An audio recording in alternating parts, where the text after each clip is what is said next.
The Lord just let me know I was getting ready to do a video. And we've been kind of going over it while I set everything up. First and foremost, I am God's righteous servant of Isaiah 53, who is Moshiach of Isaiah 11. What I'm about to read to you is my proof. I have about 45 videos that come from these two books. And God has me slip in, as I call it, all the time, with changes in the details, the information, what's this about, the title, because some people, the title that exists doesn't make them look at the video. So we'll do something different. Videos have now been posted. Now, what I do is I re-download them and re-upload them. So it's pretty much the same video every time, but you get different information, title, and what they call the details. And that is now up to more than 1,000 posting of 40 videos. But it keeps them circulating. See, I'm not a rabbi, I'm not a pastor, priest, I have nothing to do with Christianity. And yet I'm a Gentile. You say, well, how can you be a righteous servant Moshiach and a Gentile? Well, all you got to do is read Isaiah 63. Who is this coming from Adam? And God says, it is I. And of the peoples, that would be his peoples, the Jewish people, none are with him. Now, Adam is associated with Esau, the brother of Jacob, who became Israel, and Esau married only Gentile women. And all his descendants are known as Gentiles. And the actual city Adam was east of the river Jordan, in Jordan, the country Jordan, is where it would be today if it existed. He's coming from Gentile lands, and no Jewish people are with him. Well, when God comes in the day of the Lord, which you find in Malachi 3, he says, I'm coming to return to my temple.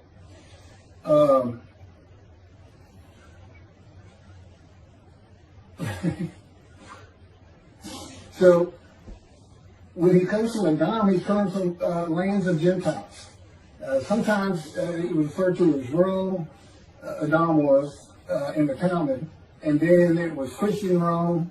Rome obviously fell away, and you're left with also a reference to Christianity. But it's two Gentiles in general.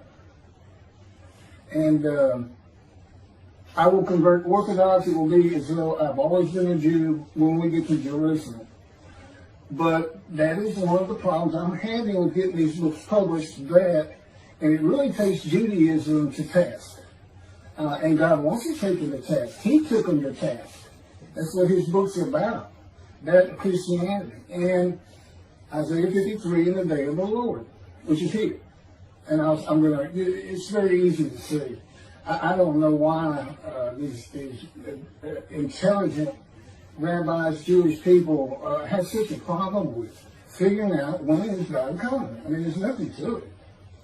But anyway, it's today, and I'll show you why. But, he says when he comes, when Moshiach's here, he's going to have a reckoning and dismiss all of the rabbis and appoint one shepherd to be a ruler among them, a leader. It's not a king, it's not a kingdom, it's not a dynasty. All these things Rambam just made up. None of that's in the scripture. You see, these things irritate the fire out of God. When he's irritated, I don't have a good day. We've been together 13 years now. He doesn't leave me. He and the angel of his presence, which you never hear Judaism talk about. It's the Holy Spirit. It's in Isaiah 63. It's kind of hidden in there. It's the only time you hear the phrase. But wherever God's presence is, there's an angel with him. Divine beings, plural. Who did Jacob wrestle with? And then God told him, I'm changing your name to Israel. Who did he wrestle with? He tells us, I wrestled with a man and divine beings. Judaism says Jacob wrestled with an angel. No.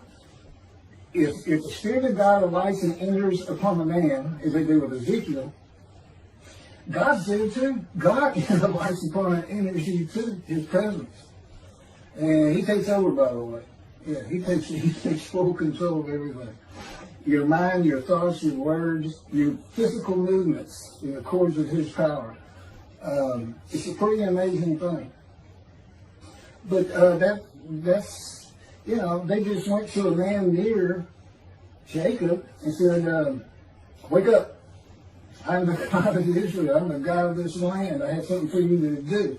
And you know what you say when God does that? You say, okay, I'm ready. Here I am. Let's go. Because you know who it is. I mean, there's no doubting. You're not hearing voices. You know who it is. Because he can put knowledge into you and in your mind without speaking. And he can control your emotions so you don't fall to the ground. You say, okay. And they would have told him, go wrestle with that man.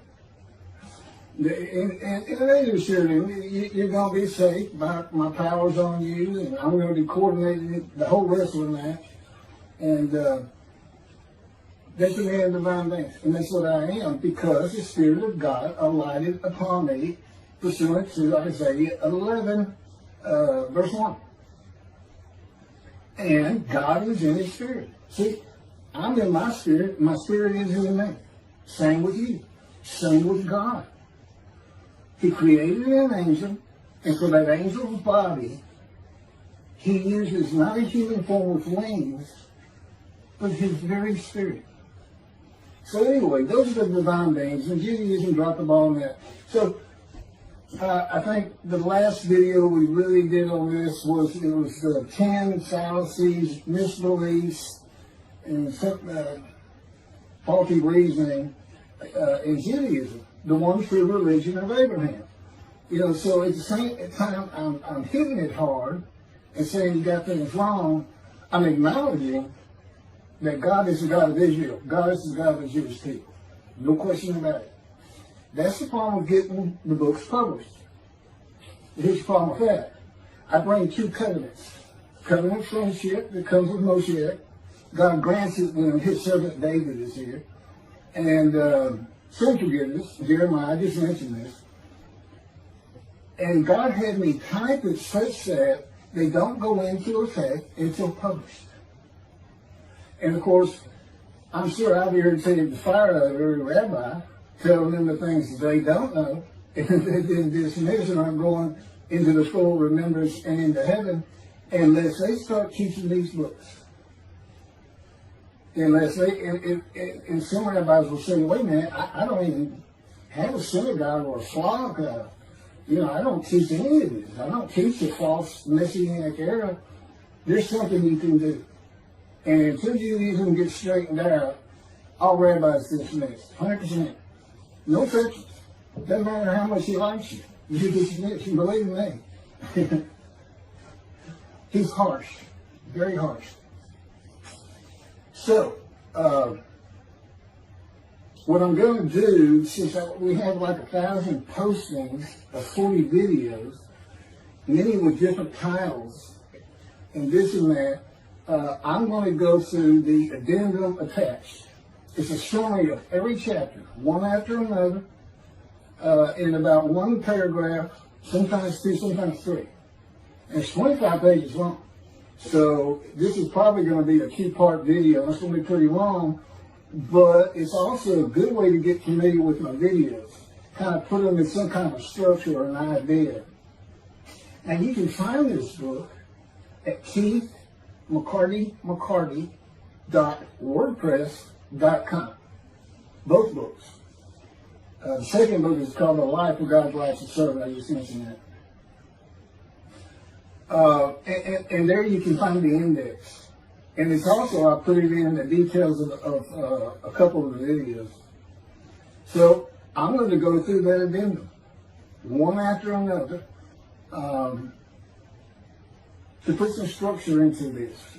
I mean, it's gotten hard for me to follow. You know, God has me use a motorcycle.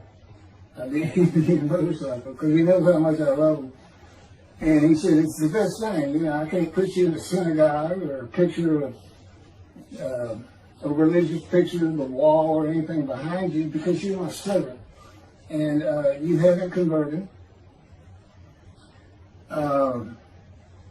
Sometimes he tells me, I might not have you convert. I don't really have to. You know why? This is what he told me the other night. He says, look, Abram, who became Abraham, was not a Hebrew. I just called him one. I just decided, Abraham, you're a Hebrew. Abram the Hebrew. He wasn't born Hebrew. This is the first time we ever see the word. Same thing with Mordecai the Jew. Mordecai has nothing to do with Judah. Okay, he's a Benjamite. And of course, the bad guy in that story is going after all the Jewish people, and it says Mordecai, the Jew, and his people. So, you know, God says, you know, and then I named Israel, Jacob Israel, and they became Israelites. He said, I can just say it if I want to.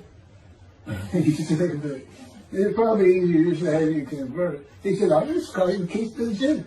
And that's it. He says, I'm God. Do anything I want to. He's something else. He's got a great humor. I mean, he was making me laugh. But here we go. This is the introduction in the first book, Isaiah 53 and the Day of the Lord. And again, God's telling me to type this. These aren't my words. I'm not taking credit for knowing all these things. Because I wouldn't. I was an atheist for 50 years. Never read the Bible. Well, I had nothing to do with religious people. And if you read my book on my life, you see why. I'm just one of those people who just went through too many bad times. Too many bad times. And I just, I don't know. It was in the 70s, when I was a teenager. I'm 64 today. Isaiah 53 describes God's righteous servant, a man who has never been identified by fitting all 12 verses. There's actually 3 more. It starts in Isaiah 52, 13 through 15. There are 3 more men prophesied to come in the future time who have never been identified. You get the righteous servant of Isaiah 53 and 3 more men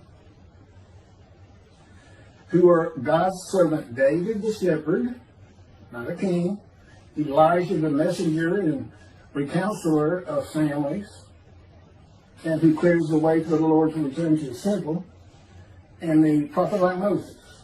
Now King David, Elijah, and Moses were all righteous men, and they were all servants of God.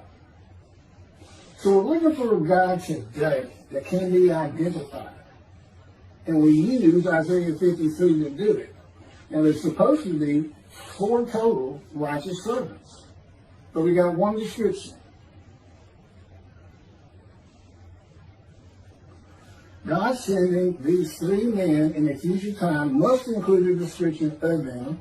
And the sages knew that. They put that in the Talmud. They said Moshiach is the righteous servant. They called him the leper scholar because he's crushed with disease. He's familiar with disease, and yet he makes the many righteous by his knowledge. How the Christians just ignore that, I don't know, but I'm going to lay it on them, I can tell you that.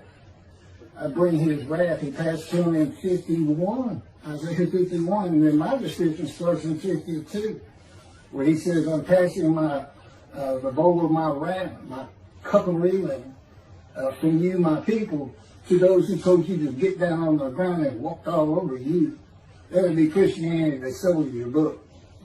Said you didn't know how to read it. It's prophetic to Jesus. Yeah, I don't know how you can get there. But anyway, the long description of God's righteous servant is a description of a man who represents all 4.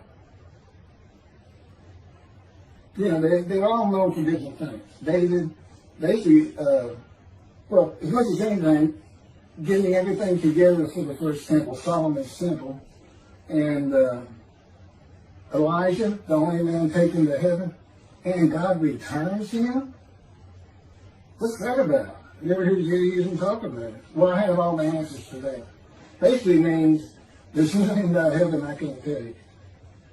And there's a lot to it. There's a lot to it. The description that is inherently and implicitly a description of one man with the attributes and capabilities of the descendant of King David, Elijah, and the prophet like Moses. And that's me. Remember, the Spirit of God lies upon me, and God is in him. And now he is controlling. He's the one that taught me all this. Again, atheist for 50 years. And, no single man can ever do what the rabbis say of the Messianic era. Moshiach can't compel all of Israel to study Torah, follow Torah. No man can do that. It's not a doable thing. But anyway, I get on him about that. But even what I had to do, just presenting myself to the Jewish people, and there's nothing just imagine, what could God do if he commanded and controlled a man, his very thoughts, his very words, knew his personality from birth, had did with me from birth, but didn't talk to me until I was 50, to make sure I lived a life of suffering, and kept me from religion. He didn't want me to have any preconceived ideas or notions about Judaism and Christianity. And I didn't. So there's the introduction. That's so you know that the righteous servant, Moshiach, Elijah, prophet like Moses, you're talking about one man can do everything all four can do, and that makes me a man and a nine things. And there's so much to that, particularly this controlling of my thoughts and minds, because I still feel like I'm made, but he has taught me over the years, in little bitty ways, how he has changed the way I think, the way I present myself. All of a sudden I'll use words I don't use. And that's how I first started. And I said, did you just do that? He said, yeah. It's just been such an adventure. And I have such great stories to tell people about God, the God of Israel, the Jewish people. Chapter 1, the leper scholar. Okay, I just went through that, so I'm going to,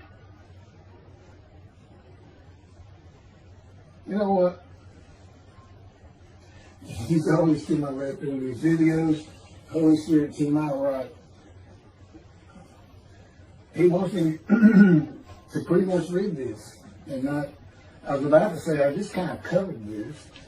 The sages did not believe Isaiah 53 described the Jewish people. They believed a single man was a scribe, and he was the anointed one. Anointed one, Moshiach. The Babylon Talmud called him the leper scholar. This is in quotes. The Messiah. What is his name? The rabbis say, the leper scholar. As it is said, surely he has borne our griefs and carried our sorrows. Yet we did esteem him a leper, smitten of God and afflicted. When you read the book on me, you get to find out how all that applies to me. Afflicted by God. They thought if you were born defeated, God didn't like you. David would have nothing to do with the lame, the blind, the crippled. He'd have nothing to do with them for that very reason. It was a common belief that if you were messed up at birth, it's because God didn't like you. Okay? I was born without a right breast, and my shoulder shorter, and I got a real skinny, withered arm. It works just fine. And God says, I've touched you in the womb to do that. For Isaiah 53. That was the beginning of him preparing me to be the person that I am today. That was from the Sanhedrin. Okay, this is that I just read is a commentary on Isaiah 53, verse 4, which says, yet it was our sickness that he was bearing, our suffering that he endured. We accounted him plagued, smitten, and afflicted by God.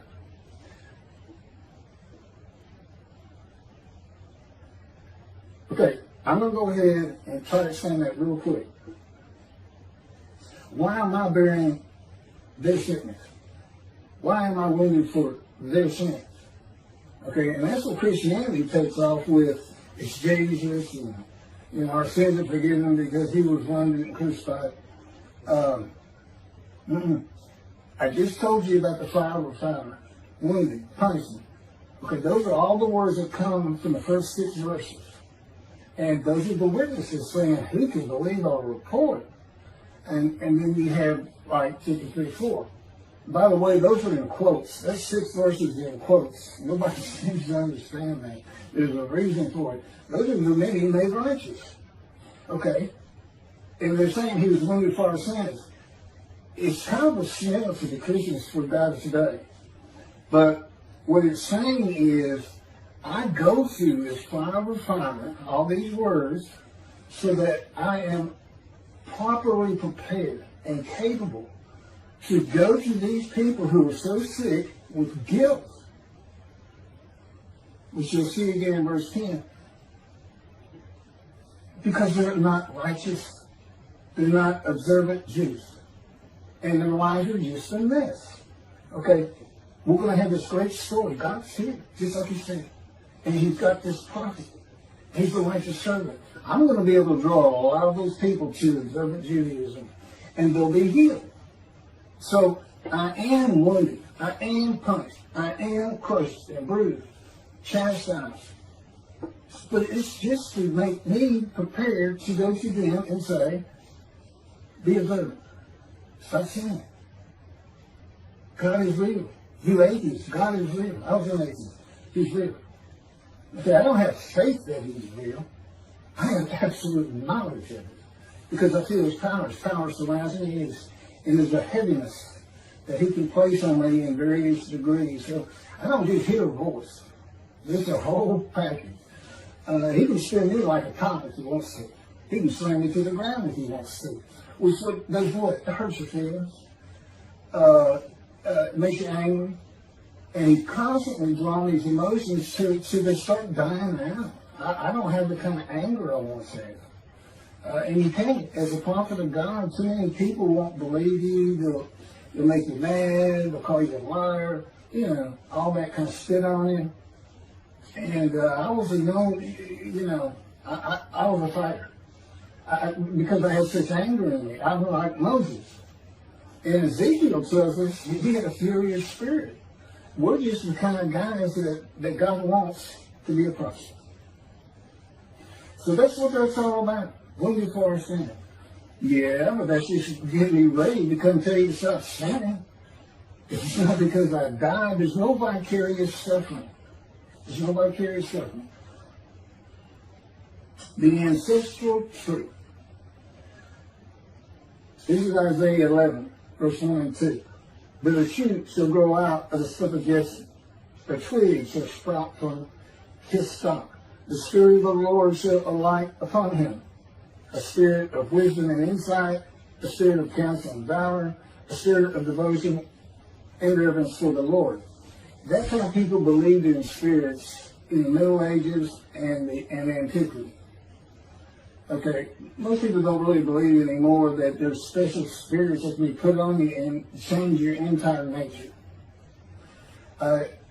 This book was written for antiquity in the Middle Ages first, and that doesn't mean the Spirit of God is not a person. That was just another way of thinking about it. He had to write it for the early people and for the people of today in the day of the Lord. Isaiah prophetically refers to the stump of Jesse. Of course, God had him write it. Father of King David, as an announcement of the ending of a line of the kings of Judah, whose last king, Jeconiah, before the Babylonian exile and destruction of Jerusalem, was banished. God banished him. So that's it. Your lives never ruin again. Okay, so that's the ancestral tree. It's cut down. So one we know of. So what's left? A stump. And what grows from that stump? A new tree. And that's the tree I'm a part of. Guess who can't come from the stump of Jesse? Jesus. And if you think God didn't know what they were going to do, you got to think again. The line of Jesus is the lines of the kings of Judah. Now, what a Christian would say is, well, they may have been banished, but he sent us Jesus, so he must have looked the banishment. Yeah, well, he still didn't come from the Stump.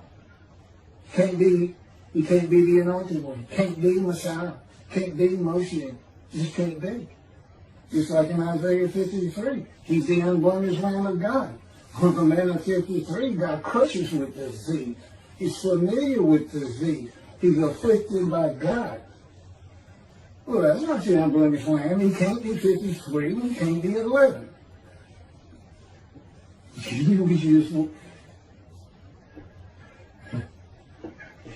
I'm supposed to move on. I had something else I wanted to say. So, chapter 3. The creation of the angel of his presence. Here's where you get the knowledge I have in my capacity as Elijah. Anyway, you got to believe what I'm saying, but God created the person of his spirit, taking an image of God on the throne, which is often done in the Hebrew Bible. We know he has no image and no form. But just imagine,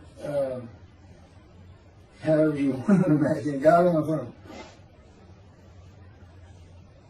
And in his hand, he holds a soul. A pure soul that looks like a ball of white energy. If you can see it. You can't see it. We can. God takes his soul before his face and creates with his mind and then wills it to be. He spoke it and it was. Kind of like Genesis first page. And then wills it to be the characteristics and traits of the person the soul will be, because a person is soul combined with spirit. You got to have both. And usually your references to just souls or just spirit generally means both of them. It means a person. The soul's like the DNA of your personality. And then God speaks the words, I am. But he does not use his voice. Now he's creating a person. He uses the voice of the angel spirit he's creating, the person he's creating. Okay? And they hear that. They hear themselves say, I am. And now God is going to answer in his voice.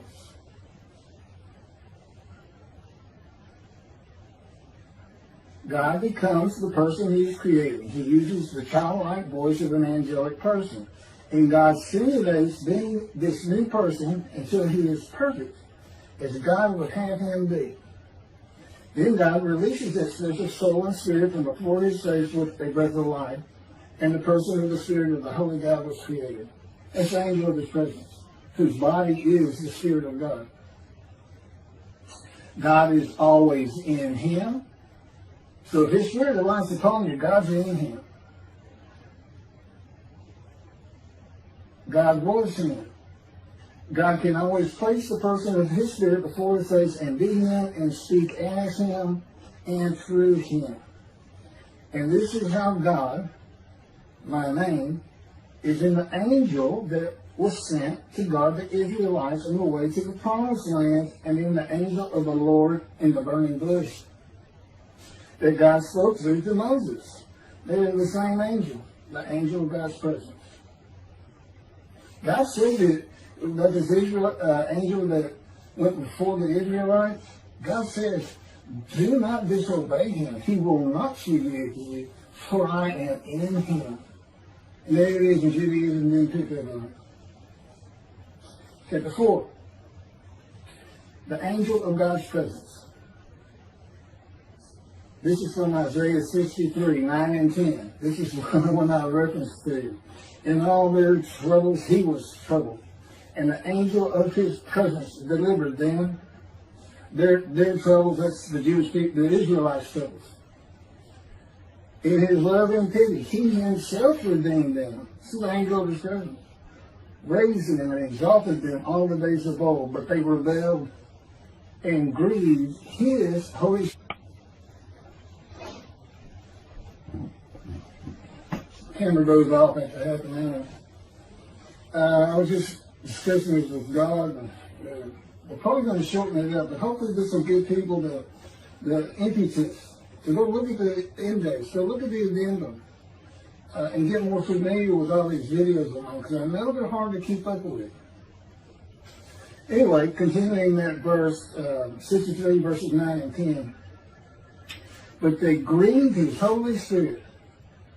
Now, an inanimate object cannot be grieved. How can you not believe that his Holy Spirit's a person? He's grieved because the Israelites disobeyed God.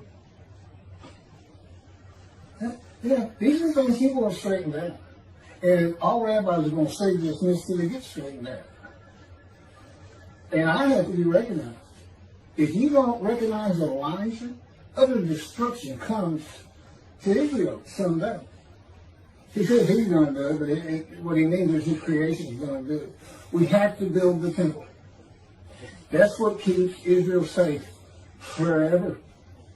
He says that you'll never be dispersed, defeated and dispersed again. When he puts his sanctuary back amongst them. Which does not have to be on the Temple Mount, by the way. It's got to be on Mount Zion. It's got to be in Jerusalem. But, one, he tells me it's not big enough for what I want. And he said it's kind of tainted. Said it is when I'm up there too long. Yeah, I mean, you have to move the Wailing Wall or anything. But because that's one of the biggest obstacles of rebuilding this temple. I mean, a lot of people say, well, why don't we work out a deal with the Muslims and they can have the Golden Dome and we'll have our God's temple. That's never going to work. It's never going to work. But, and who purchased the Temple Mount for God in repentance for failing a test? King David. But who am I? Well, I'm a twig of the shoot from the Stump. I'm a twig. I'm sure there's no comparison to who David was and who I am at this point, but I'm on the ancestral tree. This is true. But I'm sure David didn't use his own pocket money. He used kingdom money. I know people have been raising money to have it built. All you got to do is appoint me as agent, attorney, in fact, or there's all kinds of legal ways to do it. I once was a lawyer before God had me quit. You go into poverty. Again, you'll have a descendant of David banished, Moshiach.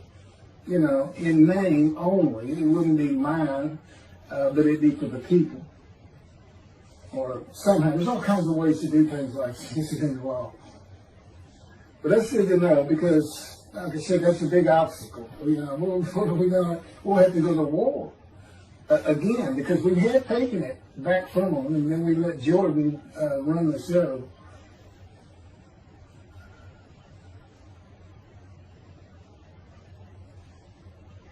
Okay, a spirit entered into Ezekiel. Ezekiel says this is another example of God being in his spirit, and his spirit is in God. Ezekiel said, this is in quotes, this is chapter 2, verses 1 and 2. And he said to me, that would be God, and he said to me, O mortal, stand up on your feet, that I may speak to you. As he spoke to me, a spirit entered me, alighted upon and entered him, and set me upon my feet, and I could hear what was being spoken to me. God speaking, he's telling me right here. God speaking, but until the Spirit entered me, I could not hear him. He's speaking from within me. Now, he can make it seem like he's talking to you from over here, and that's usually how we do. But it can also be, to your mind, as though he's within you. There's other forms of communication. I mentioned he can put information into you without speaking a word. The Holy Spirit talks a lot. And he's fun to listen to. Yeah, he's an angel. He's fun. He's my best friend. God doesn't talk as much. He'll talk for me. preparing me to be a prophet in his father's family. We've had a lot of disagreements. Which, by the way, I have lost every single one of them. There's no limit. You can't, you can argue with God. I know you hear people say, well, Abraham argued with him, this and that. Go ahead. But if you ever for a moment think you're going to win, and he's right there with you, you've got to be in a world of pain. And he'll tell you just what he told me. First lesson, your pain, Keith, means nothing to me.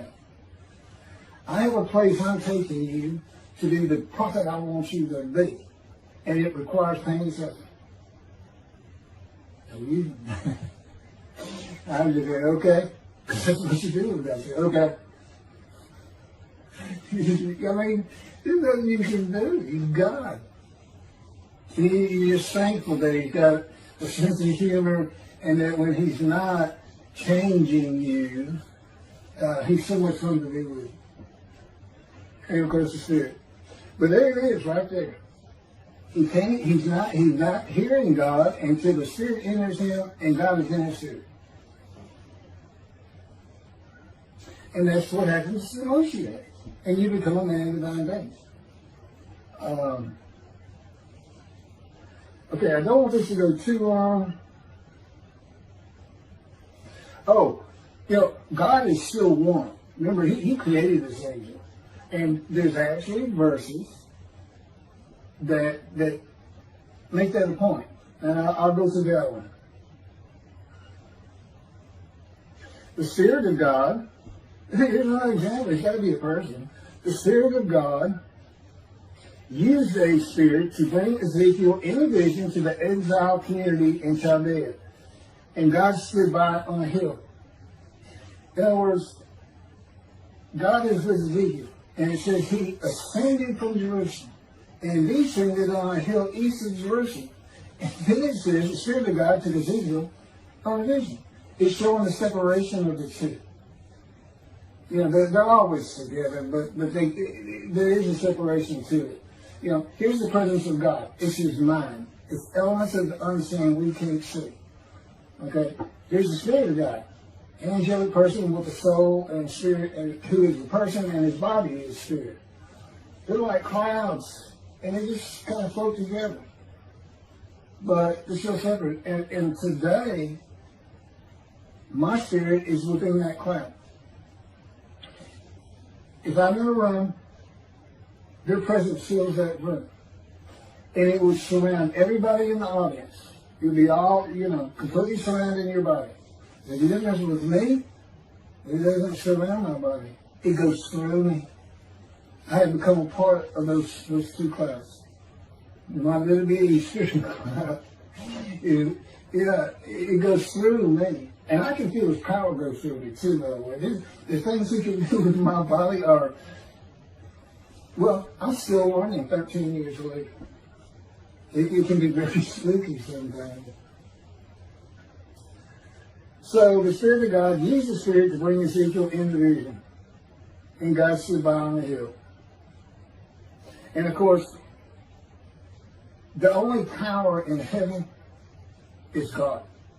The Holy Spirit has no power. There's no angel with power. I'm not giving anybody my power. He says, and frankly, it's not something, I've had to create a God. Because it's my will. I will things to be. And I have absolute knowledge on how things should come together to create our universe, for instance. The earth, to bring water to it, to gather water from outer space. There's H2O in outer space. It's where all water came from. He drew it from the ends of the universe. So, and there's another verse where the Spirit of God goes to Ezekiel and says, speak, Ezekiel. So it's a person. And they better get that right. One, I have a person here who'd like to be recognized. He's called the angel of God's presence, the Holy Spirit. And God wants him recognized. And he's a great person. I can tell you all about his personality and how much fun we had and how much he makes me laugh. God can have me on the verge of tears, begging to death, I swear the little guy can make me laugh. It's too funny. Okay. This gets deeper and deeper. Now I'm only on chapter 6, it's 50. I hope I will remember to stop. That's what I was talking to God about when I had to adjust my camera. I hope it gives people an idea of how important it is that these books be read. And I haven't seen anybody from Israel go to my WordPress site. Now, I can't tell on YouTube if anybody from Israel is listening to this video. I can't account for about half my countries watching half. It's just messed up. It just shows the USA, Canada, Germany, Russia with 0 views. I don't know what that is, but Israel doesn't show up on YouTube. They got to be out there. They can't possibly have not heard about this. At least some. And like I said, I can account for, with America, that's about 44%. But everybody else together is only about 2% that I just mentioned. So I'm mentioning over 50% of the countries that are viewing my videos. I don't know who they are. And it's just some kind of a glitch. But I'm assuming Israel knows. But on my WordPress site, where the books are written, I can tell all the countries that any views come from. And it's imperative these get published in, basically I think the idea is that I need a strong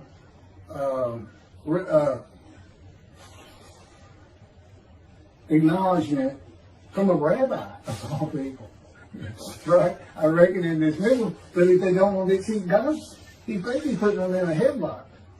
You do what he says, or you don't go to heaven. Period. And that's all I love you. So,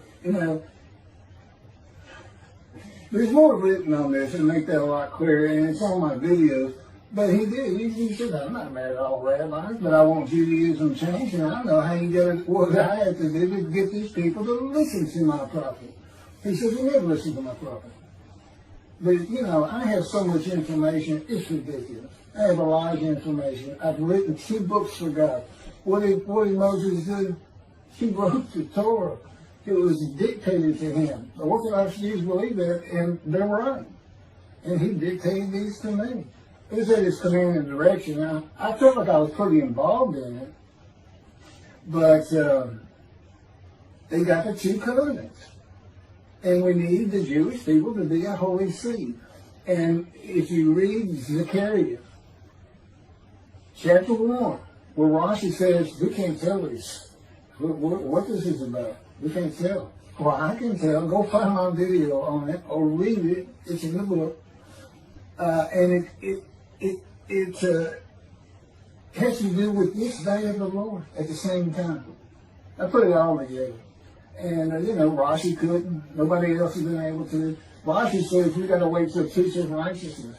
This is the same fellow who is attributed with the idea, Isaiah 53, is the people of Israel. He's saying, we got to wait on the teacher of righteousness. Well, he's not saying we got to wait on the Jewish people. So somewhere along the line, he changed his mind. He's known for inconsistencies, I understand.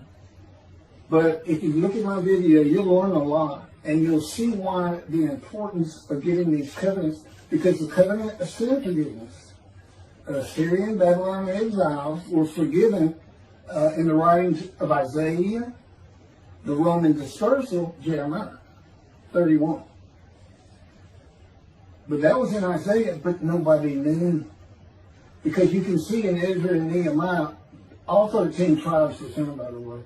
But you can't read those 2 books and not know that. But there was still sin, there was all kinds of problems, but had they known they were sin-free, I think things would have gone a lot easier. Because if you know God has cleared your slate, doesn't remember anything you ever did wrong, and you can see God is acting in the world through his prophets, you are likely to come back to the book of Judaism and stay sin-free. You know, any boo-boo you have, any evil inclination that gets by you, you know, you got Yom Kippur. And he'll be more forgiving of that. But there's going to be so many people who never even hear of it. And there's got to be a lot of word of mouth, but it all starts with publishing the books. And if there's a rabbi out there with a pretty powerful name who wants to read it, get with me, learn who I am, you can pretty much see my personality on these tapes, but and endorse my book to a publisher, a Jewish publisher, and tell them, yes, this attacks Judaism, but the Jewish people have to hear it. They have to hear it. And somebody with some clout. And they'll go into the scroll of remembrance. Undismissed. Now, if all the white people like Toby, a singer, preaching that Isaiah 53 is Israel, read his commentary. I've got it on video. You read how he puts Israel in there, and you'll just shake your head and say, that's an absurdity. It's pure foolishness. I had other words for it. Jews for Judaism, they got a whole different argument. And it's just as far out there. You know, it's just ridiculous. And I think they know. I think they know how stupid it is. And that makes them liars. Makes them liars. Teaching them this and that, they got no backup for that. Rambam's got all kinds of his own problems. He fit in with those two groups just fine. 2 chapters on King Moshiach and his dynasty and his kingdom. God knew it was going to be a democratic country. Anyway, so, Jeremiah writes to the Roman dispersal. And what does he say in 31? When the desolate lands bloom again, and the whole city's restored. That's not for the Assyrian Babylon exiles. They couldn't even go into the northern kingdom. Gentiles were living there. Yeah, it's for the dispersal. Well, they came back. That's all, where's God? Where's God? And God's like, y'all come back, I'll come back. So that's where we're at. Lands bloom again, cities restored, Jerusalem rebuilt. And he says, you'll never be dispersed in the cities again, and I'm going to make a new covenant with you. Well, you see the new covenant, you say, well, there's only 2. One comes with Moshiach, friendship. Where's the other one? Malachi 3. The angel of the covenant that you desire is already on the way. And that's what I'm saying too. What does that mean, already on the way? That's the angel of the new covenant, the angel of his presence, the Holy Spirit, the angel of the Lord. So you go from Jeremiah to the Malachi 3, which is where God announces the day of the Lord.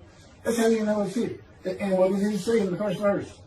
I'm sending my messenger to clear the way. That's Elijah. Which means clear the way to get the temple built. Because he says, because I'm going to return to my temple. And Judaism, it has nothing to do with the Messianic era. It's like, I don't even know if rabbis read Malachi. Malachi 3. You sure can't tell. Sure can't tell. The Messianic era is nothing but a lie. It's just made up stuff. You can't find it in Scripture. And particularly if you understand, Scripture was written for antiquity and the Middle Ages first, and then for the common era, ages of medicine, science, information, and now the internet. You gotta know how to read it. And they don't. So that's where they're at. Again, I need people to read it. I need it to get around. But more importantly, if you just look at the index and this summary that I just started into, it'll give you a better handle on all these videos I'm putting out there. Again, it's only about 45. We just keep redoing them. Different titles, little cleanup here and there. But the video itself remains the same. And I know, you see it under one time, you go, oh, I want to watch that. And then you see a different time step, and you turn it on, and then you go, hey, I've seen this. What are you doing? What's going on? Well, first of all, I'm doing what I'm told to do from God himself. So he said, that's what we're going to do. We're too small. And my audience is the Jewish people. I absolutely know how much I offend the Christians because I lay it on. And boy, I'm not done by any stretch of the imagination. 53 and 11. He can't do them. He's a myth and a liar. No question about it. He changed the prophecy of Zechariah from riding an ass into Jerusalem and being executed by the Gentiles. Just not what it is. He says, all the prophets say of me. Nobody said that of him. You can find it one place about an ass being ridden into Jerusalem by the Moshiach, the anointed one. And what does he do when he gets there? He defeats Rome. If it was back then, he defeats the enemy. He makes the Middle East lay down. He becomes ruler over everything. He changed it. He absolutely lied. He said he's a myth. The person who absolutely lied is the person who wrote that gospel. They knew better than that. But it didn't fit the Jesus story that was going on 100 years before his birth. Because it's based on the Essenes, the writers of the Dead Sea Scrolls, prolific writers and commentators. Their founder is named the teacher of righteousness. That's Isaiah 53. They had their own gate to Jerusalem. You think if they heard about some man working miracles like Jesus did, saying he was the teacher of righteousness, you think they wouldn't have written about it? You think they wouldn't have gone out and had a little talk with him? Nothing. You don't see his name for 40 more years when Jerusalem's being destroyed by Rome. I think some rabbis decided, hey, we got to take that Jesus story that Gentiles love to hear at the gate and give us money. And his friend would have said, he said, you can put this story with the Hebrew Bible, it's ridiculous. And his friend would have said, hey, nobody reads, nobody can read. Nobody has these scrolls, nobody can check it. She's lie, whatever we need to, but it's a great story. And that's what they did. And then 53 is like a snare. God put all those words in there, wounded for our sins, crushed, bruised, chastised, for, things we did. All this vicarious statements that he's bearing it. Vicarious. And it turns out, no, that's just what I got to do to my prophet. These are the things I got to do to my man about Isaiah 53 to get him right. I got to break his will. I got to drain his emotions from him. It's like a sergeant training a cadet for the Marines. Just beat him down. Sleep deprivation, everything. God knows every trick in the book. That's what it is. So it's kind of like a snare. Because he needed the Gentiles to have religion. He needed them to. And he knew what they were going to do with Leviticus. Just like Sophie's saying earlier. Toby went Christian. He knew. But we don't have any Jews if there wasn't an America. Most people would speculate that Germany would have won the war and still be finding them here and there, but they wouldn't be the great people they are today. And they wouldn't have their own state. So he had to do it. And but he also knew he was going to come crush Christianity one day with the Lord, and he's going to use me, a righteous servant, Elijah, the Moshiach, and a prophet like Moses to do it. Now, that's a pretty powerful prophet if you think about it. But I'm really no different from them.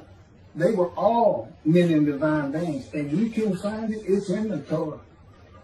David was. Moses definitely was. And if you see my videos, you can find it. Elijah, definitely. So that they're all righteous servants. They were all men in divine beings. And that's what I am. And God just tells me what to do, and I do it. I don't do anything on my own. I have no self-will.